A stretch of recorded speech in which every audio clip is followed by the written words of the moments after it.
Assalamualaikum warahmatullahi wabarakatuh.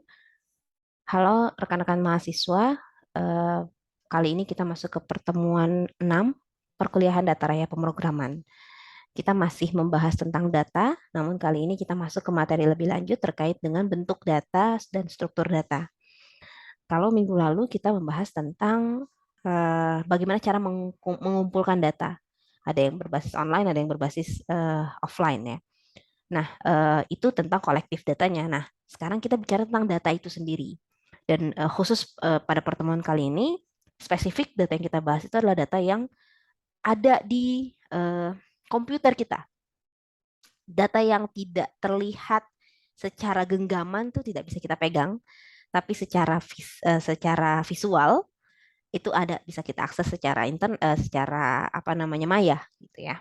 Nah, lebih jelasnya saya akan membahas bahan ajar yang ada di LMS Online Learning UNJ. Jadi kalian juga bisa akses di LMS kalian. Baik, ini adalah bahan ajar untuk perkuliahan kita pada hari ini dan akan kita diskusikan lebih lanjut. Pertama kita bahas tentang struktur data raya. Kenapa kita sebut data raya atau big data? Karena memang hari ini seiring dengan perkembangan teknologi, data itu uh, very very big gitu. Dari segi volume, dari segi variety-nya, dari segi velocity-nya itu sangat besar gitu. Dan hitungannya tidak hanya per hari, tapi let's say per detik atau bahkan per menit atau bahkan per detik, data itu bisa bertambah, bisa berubah bentuk, bisa berganti, berkurang gitu. Jadi sangat amat uh, apa istilahnya? uh, fluktuatif seperti itu. Nah, data raya digambarkan dengan kumpulan yang memiliki jumlah yang besar. Namun, tidak hanya berkaitan dengan jumlah besar saja tadi yang saya sebutkan, tapi juga terkait dengan jenis data yang variatif dan laju pertumbuhannya yang tinggi. Volume, variety, dan velocity. Ini tiga prinsip data raya. Nah, sekarang kita masuk ke dalam bentuk-bentuknya. Jadi data raya itu ada structured data, ada semi-structured data, dan unstructured. Maksudnya apa? Terkait dengan structured data. Uh, Sebelumnya apa maksudnya semi-structured, structured, dan unstructured ini? Ini berkaitan dengan variasi data. Gitu. Uh, Kalau secara bahasa awam kita bicara data kan bisa aja data uh, mahasiswa, uh, data mahasiswa angkatan 2019. Itu kan berarti terdiri dari nama ya, kumpulan nama-nama, mungkin juga kumpulan nomor registrasi, mungkin juga kumpulan alamat rumah gitu. Nah, itu kebayang ya, terstruktur tuh nama, pasti kan setiap nama dan nomor registrasi itu adalah keterkaitan satu sama lain gitu. Nomor registrasi kalau dalam basis data itu masuk ke dalam primary key, eh, kunci yang unik. Maksudnya nomor registrasi si mahasiswa A pasti berbeda dengan mahasiswa B. Gitu. Ini adalah nomor unik. Maka ketika si A nomor registrasinya 123 dan si B pasti selain 123 bisa 124, 125 dan seterusnya. Maka kalau secara database, misal kita bayangkan Excel gitu, dia kan akan terstruktur ya. Setiap nomor registrasi punya satu nama gitu. Dan setiap nama mahasiswa punya satu nomor registrasi. Jadi pasti akan terstruktur. Nah, itu contoh tuh untuk data yang terstruktur tadi. Selain itu juga ada variasi data yang bentuknya semi-structured data. Gitu. Dan ada unstructured data. Lebih detail akan dibahas di bawah ya, di pembahasan selanjutnya. Nah, jadi pada intinya berkaitan dengan structure, unstructured ini berkaitan dengan variasi data ya, variety. Nah, ini data struktur. Data terstruktur maksud saya itu data tradisional disebutkan di sini. Adalah data yang dapat diproses, disimpan, dan diambil dalam format tetap. Gitu. Diproses, disimpan, dan diambil dalam format tetap. Jenis data ini disimpan dalam bentuk tabel, baris, dan kolom yang normalnya disimpan di dalam Excel atau spreadsheet, di mana informasi pada data sangat terorganisir dan dapat dengan mudah diakses dari database dengan algoritma mesin pencari sederhana. Ini contohnya tadi saya sampaikan.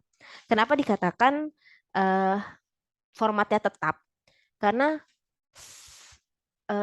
sekali Excel, kalau tidak kita convert ya, ini catatan lain gitu. Sekali di Excel, misalnya database di dalam file tersebut dikurangi 1, 2, bahkan 10, 20 sheet, gitu, sorry, 10, 20 sel misalnya, tetap berformat Excel. Gitu.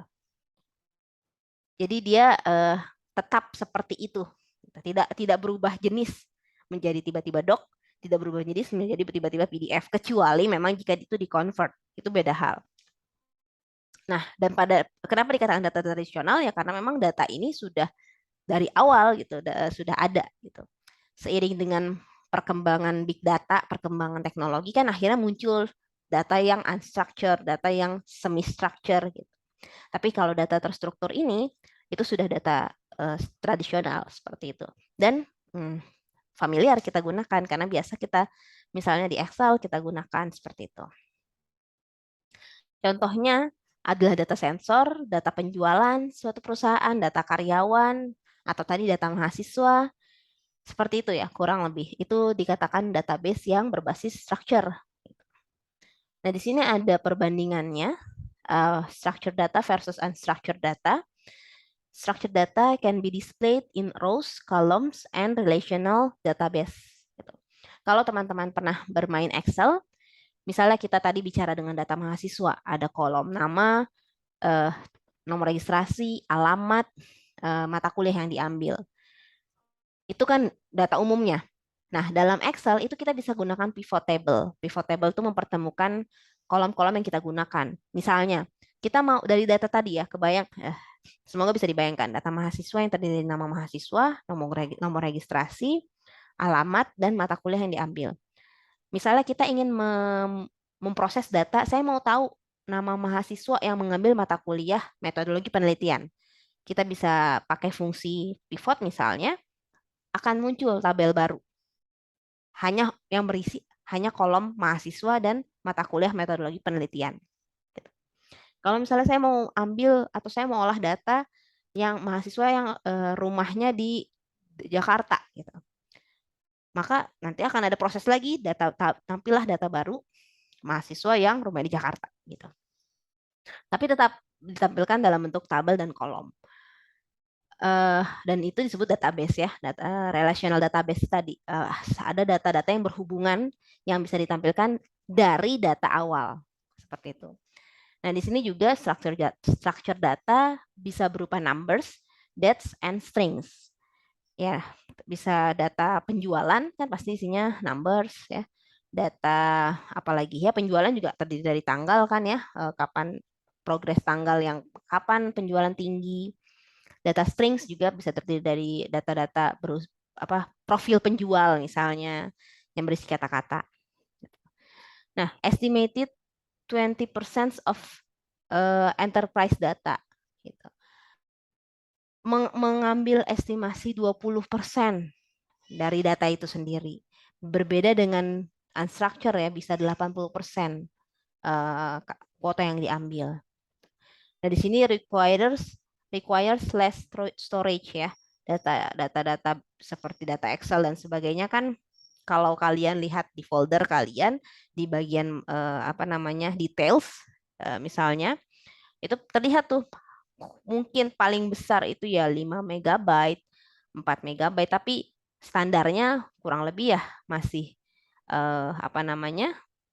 kurang dari 1 megabyte gitu. Jadi sangat amat minor menghabiskan media penyimpanan kita. Easier to manage and protect with legacy solutions. Ya, karena datanya kecil, maka pasti yang kecil mudah diatur gitu ya. Berbeda dengan unstructured data. Unstructured data di sini mungkin nanti akan lebih detail dibahas di slide yang di bawah ya. Tapi nggak apa-apa ini karena tervisualisasi jadi saya bahas. Cannot be displayed in rows, columns, and relational database. Kenapa? Nah, ini berkaitan dengan poin kedua. Kenapa nggak bisa ditampilkan dalam bentuk tabel, kolom, dan relasi? Karena biasanya unstructured data itu berupa image, audio, video, word processing files, email, spreadsheets. Jadi bayangkan kalau gambar kita bikin tabel kan nggak mungkin. Unstructured data, tidak terstruktur. Maka ya gambar, video itu kan sesuatu data yang tidak terstruktur ya, tidak sangat sangat melibatkan banyak banyak elemen gitu, gambar, video dan seterusnya. Nah, estimate 80 tadi ya 80% of enterprise data yang tadi sudah dibandingkan sebelumnya requires more storage. Nah, bicara soal gambar, belum lagi ketika misal device pengambil gambarnya, entah itu kamera handphone atau kamera profesional, misalnya apa namanya DSLR gitu. Tergantung dengan tools yang digunakan untuk mengambil gambar kan, itu juga berpengaruh pada besarnya eh, apa namanya besarnya data tersebut gitu. Jadi kalau misalnya ngambil gambar, ngambil video, bisa 2 mega, 4 mega, bahkan 10 mega gitu. Balik lagi bergantung pada seberapa lama gambar atau video yang diambil, tools apa yang digunakan. Nah, ini kan apa namanya berkaitan juga gitu. Dan akhirnya more difficult to manage and protect with legacy solutions. Karena besar datanya, jadi lumayan sulit untuk diatur, lumayan sulit untuk di-manage gitu. Nah, in between di antara apa namanya structure dan unstructure ternyata ada semi terstruktur. Ini jenis yang dimasukkan ke dalam sebuah tabel, tapi skemanya tidak sama dengan tabel biasa yang hanya terdiri dari baris dan kolom. Semi terstruktur mengandung format data terstruktur dan tidak terstruktur di dalamnya. Walaupun belum diklasifikasi oleh repositori tertentu, namun mengandung informasi yang penting. Contohnya file CSV, XML, JSON. Jadi file-file yang seperti Excel, tapi di dalamnya itu mengandung data tidak terstruktur juga gitu. Mungkin kalau kalian mau cek ya, misalnya kalian kunjungi YouTube, lalu kalian kontrol kanan atau jangan YouTube deh, di sini aja gitu. eh View page source. Nah, ini kalau kita download, mungkin dia bisa menjadi format XSV. Nah, ini juga bisa masuk ke dalam data semi terstruktur gitu. Nah, masuk ke data unstructured yang tadi yang sudah disinggung di awal. Data dengan bentuk yang tidak dikenal harus disimpan dengan format khusus, misalnya save as JPEG, save as PNG, save as MP4. Nah, itu harus disimpan dulu dalam bentuk tertentu agar si data ini menjadi si bentuk yang tadi mau kita simpan gitu. Jadi awalnya tidak dikenal dia. Kalau kalian pernah belajar eh, membuat gambar, bukan desain ya, membuat itu kan gambar ada yang dibuat dari vektor-vektor tertentu. Nah, itu awalnya imajiner tuh. Tapi ketika disimpan sebagai JPEG misalnya JPEG, maka jadilah sebuah gambar. Gitu. Maka di sini dikatakan data tersebut bentuk yang tidak dikenal harus disimpan dengan format khusus karena tidak memiliki struktur yang spesifik seperti jenis data terstruktur. Gitu. Raw data dari jenis data ini hanya dapat menghasilkan nilai setelah diproses dan dianalisis. Tadi setelah jadi di save as baru kelihatan bentuknya. Dan menyimpan data jenis ini pun memiliki kerumitan seperti memerlukan penggunaan sistem penyimpanan yang memadai seperti database NoSQL. Ini adalah aplikasi yang mungkin kalau kalian ada mata kuliah pengolahan database, nah ini salah satu yang digunakan. Contoh jenis data tidak terstruktur diantaranya data percakapan WhatsApp. Data percakapan WhatsApp ini kan nggak bisa diambil begitu aja, harus di save as dulu. Gitu. Beda dengan kalau kita mengolah data di Excel tadi. Kalau di Excel di save aja sudah berbentuk Excel gitu dia. Tapi kalau data percakapan WhatsApp, coba aja kalau kalian unduh dan kita nggak punya perangkat pemutar percakapan, maka dia file tersebut nggak bisa keproses. Jadi butuh bantuan support apa namanya aplikasi yang mendukung, yang berformat foto atau gambar, video, suara gitu. Jadi salah satu ciri-ciri yang menunjukkan data tidak terstruktur itu adalah membutuhkan aplikasi yang mendukung untuk memutar media tersebut. Selain itu juga bisa dalam bentuk keluhan pelanggan, kontrak, atau email internal. Contoh dari data jenis ini dapat ditemukan dalam sosial media, seperti komentar, likes, follower. Nah, ini data-data yang tidak terstruktur ya. Nah, struktur dari data raya pada dasarnya sama dengan struktur data biasa. Struktur data adalah cara penyimpanan, pengorganisasian, dan pengaturan data di dalam media penyimpanan komputer sehingga data tersebut dapat digunakan secara efisien. Pengertian lain dari struktur data adalah suatu metode atau cara dalam menyusun, mengatur, serta menyimpan berbagai data yang terdapat dalam suatu penyimpanan dalam sistem komputer. Data ini sendiri bermacam-macam, bisa berbentuk angka, simbol, huruf, dan lain sebagainya. Istilah struktur data juga berarti cara tertentu dalam menyimpan, mengatur, maupun mengorganisir data, baik itu dalam memori komputer atau media penyimpanan eksternal yang dimanfaatkan secara efektif dan efisien. Kedua pengertian tersebut adalah definisi struktur data jika didasarkan pada ilmu komputer. Jadi, intinya,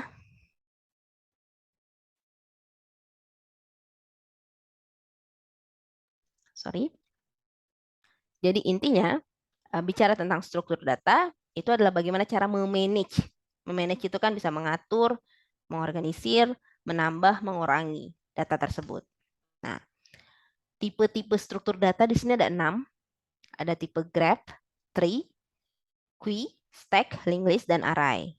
Mungkin ini asing ya, istilah asing untuk kalian, tapi hanya ini sebagai pengetahuan kalian ya, bahwa data itu punya struktur. Nah, struktur data ini membantu si data tersebut dalam memanage dirinya sendiri. Bisa menambahkan, bagaimana cara menambahkan, mengurangi, dan sebagainya. Nah, tipe-tipe struktur data itu ada 6. Yang pertama ada graph. Graph or graph ya. Ini yang paling familiar mungkin.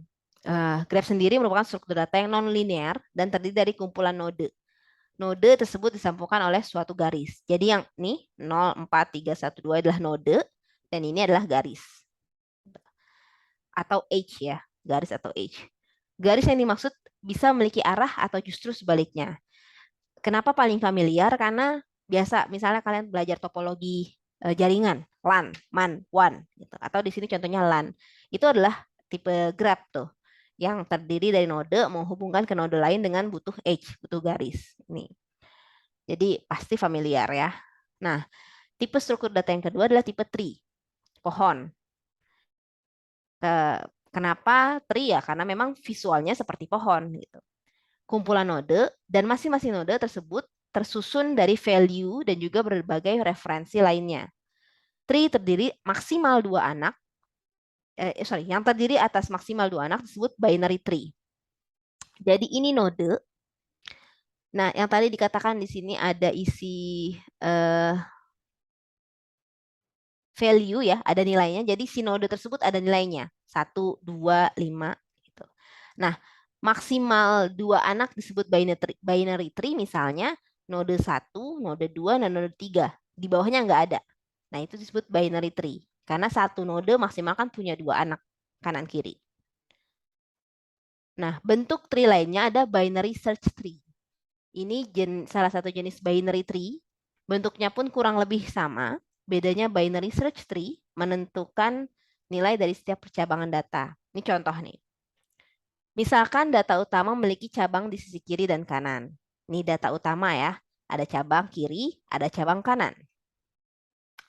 Maka data di cabang kiri harus punya nilai yang lebih kecil dari data utama. Sebaliknya, data di cabang kanan mesti punya nilai yang lebih besar dibanding data utama. Maksudnya apa? Ini tadi ya, ini kiri, ini kanan. Nah, dalam binary search tree, nilai kiri, value kiri itu harus lebih kecil dari kanan. Di sini kiri itu ada apa aja? 3, 1, dan 4. 3, 1, dan 4. Kanan itu ada 10, 14, dan 13 ya. Sorry, dan 13. 10, 14 gitu. Jadi harus secara total ya, secara total value-nya itu sama. Aturan ini berlaku juga untuk cabang-cabang di bawahnya. Jadi makin ke bawah, cabang di sebelah kiri nilainya akan semakin berkurang, sedangkan cabang di sebelah kanan makin ke bawah akan semakin meningkat nilainya. Tadi yang saya sampaikan, kiri dan kanan, dan ini jaga kiri dan kanan. Binary search tree itu kalau jumlah kanan atau values kanan itu lebih besar dari values kiri. Misalnya 3 nih, node 3. Yang kiri 1, yang kanan 6. Ini 6, yang kiri 4, yang kanan 7. Lebih besar kan? Ini 8, ini 10 jelas, 14, ini 13. Ini tidak ada not kanan kirinya ya. Nah, ini contoh dari binary search tree. Seperti itu. Dan ini ada informasi untuk mengakses data dalam tree ini ada 3 cara, yaitu post order, pre-order, dan in order. Selanjutnya, tipe data yang ke berapa? Ketiga kalau tidak salah, tipe queue. Queue ya, kalau secara harfiah queue ini kan artinya antri ya. Maka ya kurang lebih filosofinya sama gitu. Data ini visualnya seperti ngantri. Dan data ini bersifat LIFO, last in, first out. Last in, first out. Jadi yang terakhir masuk, dia yang pertama kali keluar. Dalam queue ini juga ada 3 operasi sekaligus yang bisa dilakukan, yakni pick atau melihat data yang paling awal dari suatu key, dekey atau menghapus data yang pertama dari key, dan enkey atau memasukkan data dalam key. Jadi 3 hal, melihat data yang paling awal, pertama. Yang kedua, menghapus data yang pertama. Karena apa tadi, istilahnya kan LIFO, last in, first out.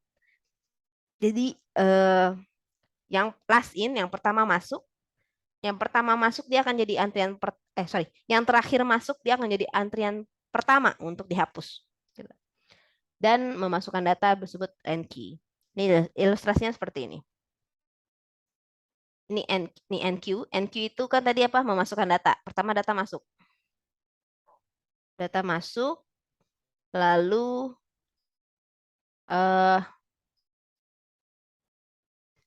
dequeue ya. Dequeue ini tadi apa? Menghapus data. Yang pertama. Data yang paling pertama masuk itu paling terakhir berarti. Last in, first out. Yang terakhir masuk itu yang paling pertama dihapus. Gitu. Ini rear, ini front, ini DQ. Gitu. Jadi ketika datanya masuk 1, 2, 3, 4, 5 misalnya. Nah, si 5 ini yang kalau mau dihapus datanya, maka si 5 ini yang pertama kali di DQ atau dihapus. Gitu. Nah, ini selanjutnya ada tipe stack. Stack juga mirip dengan queue. Mempunyai sifat LIFO juga karena datanya linear dan juga punya 3 operasi. Kalau queue tadi DQ, NQ, dan pick ya. Kalau stack istilahnya beda. Push, pop, dan top. Operasi pertama itu pick ya, memantau data teratas stack. Tetap sama pick dipantau dulu. Kedua, kalau kita mau hapus, kalau push itu bisa diartikan sebagai memasukkan data baru. Kalau operasi terakhir ialah pop atau menghapus data yang paling atas dalam stack. Jadi istilah menghapusnya disebut dengan pop. Nah, kalau ini juga sama ya, last in, first out. Ini topnya di sini, pop untuk menghapus, push untuk menambahkan. Insertion and deletion happen on the same end. Bedanya stack sama queue, masuknya lewat sini, dihapusnya juga lewat sini. Kalau queue, insertion and deletion happen on different ends. Masuknya lewat sini, dihapusnya yang ini, gitu, yang sisi front. Masuk sisi belakang, dihapusnya sisi depan, seperti itu. Nah, selanjutnya tipe linked list. Nah, ini ya, jika diartikan secara kasar, maka linked list berarti daftar yang terhubung. Sesuai dengan namanya, tipe 1 ini memang berupa potongan aneka macam data yang tersimpan secara acak. Berbagai potongan data tersebut akan ada dalam memori komputer dan data yang dimaksud memiliki referensi yang saling menunjuk satu sama lain. Jadi dia tidak bisa tunggal, pasti berhubungan dengan data-data yang lain. Data yang pertama bisa disebut sebagai head, sementara data yang terakhir disebut dengan tail. Nah, karena dia saling keterkaitan, maka si head dan tail ini nantinya akan head berkaitan dengan tail dari data yang lain, tail berkaitan dengan head dari data yang lain gitu. Ini contohnya. Ini contoh visualnya ya. Head ini headnya, ini tailnya. Head, detail. Jadi si data tersebut, satu data berkaitan dengan data yang lain. Lalu contoh ada data array. Tipe array adalah kumpulan elemen yang jaraknya saling berdekatan dalam memori. Dalam array ada beberapa jenis operasi yang dipakai yaitu replace, sort, delete, insert, search, dan lain sebagainya. Ada dua dimensi, satu dimensi, dan juga multidimensi. Nah, ini contoh array. Jadi kalau array misalnya kita bicara data string misalnya. Data string kan data berupa huruf ya. Nah, setiap huruf ini itu memilih memori lokasi tertentu gitu. Jadi dia saling berdekatan kan? Apa namanya? Secara jarak mereka saling berdekatan dan di elemen sini terdiri dari beberapa elemen, gitu, kumpulan-kumpulan elemen, gitu. Uh, Mungkin sulit dibayangkan karena ini bicara soal data dan pengolahan data, dan akan terbayang kalau kita langsung masuk ke programming yang sebenarnya, tapi itu nanti. Tapi ini setidaknya cukup sebagai pengetahuan teman-teman semua bahwa pada intinya data yang kita gunakan atau data yang kita biasa tonton, data unstructured misalnya gambar, video, itu nggak semudah itu tampil di layar kita. Tapi dia juga memakan storage, di mana storage tersebut pasti kan melibatkan banyak data, eh, banyak kapasitas yang diambil, dan video itu sendiri mengandung jenis data tertentu. Gitu. Eh, Oleh karena itu, akhirnya kita masuk ke era big data gitu, karena datanya sudah semakin secara volume semakin besar, secara velocity apa ya eh, apa laju pertumbuhannya naik turun gitu ya, dan secara variatif sekali datanya. Demikian teman-teman terkait struktur data raya. Untuk lebih menginternalisasi materi yang sudah kalian dapatkan, silahkan kunjungi kuis dan pelajari video-video pembelajaran yang sudah ada di LMS di pertemuan ke-6. Demikian yang bisa saya sampaikan. Jika ada pertanyaan dan diskusi, kita selenggarakan di grup WhatsApp ya. Mohon maaf jika ada kesalahan dalam penyampaian. Terima kasih. Assalamualaikum warahmatullahi wabarakatuh.